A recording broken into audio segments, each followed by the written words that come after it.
ಇನ್ನು ಸುಧಾಕರ್ ಅವರ ಹೆಸರನ್ನ ಬರೆದಿಟ್ಟು ಒಬ್ಬ ಚಾಲಕ ಆತ್ಮಹತ್ಯೆ ಮಾಡಿಕೊಂಡಿದ್ದಾನೆ. ಒಬ್ಬ ಡ್ರೈವರ್, ಗುತ್ತಿಗೆ ಚಾಲಕ. ಇವರು ದುಡ್ಡು ಪಡೆದಿದ್ರು,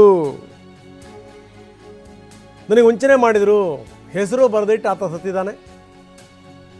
ಹೀಗಾಗಿ ಬಿಜೆಪಿ ಸಂಸದರ ಭಾವಚಿತ್ರವನ್ನು ಹಿಡಿದು ಆಕ್ರೋಶ ವ್ಯಕ್ತಪಡಿಸಲಾಗ್ತಾ ಇದೆ, ಪ್ರತಿಭಟನೆ ಆಗ್ತಾ ಇದೆ. ಸಂಸದ ಸುಧಾಕರ್ ಹೆಸರನ್ನ ಈತ ಬರೆದಿಟ್ಟಿದ್ದು ಯಾಕೆ? ಈ ಒಂದು ಪ್ರಶ್ನೆ ಇದೆ.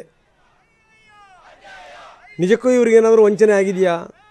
ಡ್ರೈವರ್ನ ಖಾಯಂ ಮಾಡ್ತೀವಿ ಅಂಥೇಳಿ ಇವರು ದುಡ್ಡಿಸ್ಕೊಂಡ್ರು ಅನ್ನುವಂಥ ಆರೋಪ.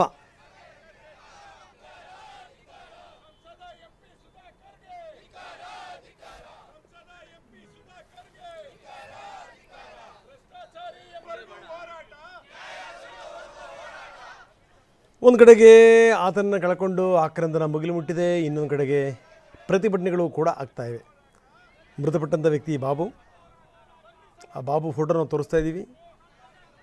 ಬಿ ಜೆ ಪಿ ಸಂಸದರ ಹೆಸರನ್ನು ಬರೆದಿಟ್ಟು ಆತ ಆತ್ಮಹತ್ಯೆ ಮಾಡ್ಕೊಂಡಿದ್ದಾನೆ. ಯಾವುದೇ ಕಾರಣಕ್ಕೂ ಆತ್ಮಹತ್ಯೆಗೆ ಕಾರಣರಾದಂಥವ್ರನ್ನ ಬಿಡಬಾರ್ದು ಅಂತೇಳಿ ಪ್ರತಿಭಟನೆ ನಡೀತಾ ಇದೆ.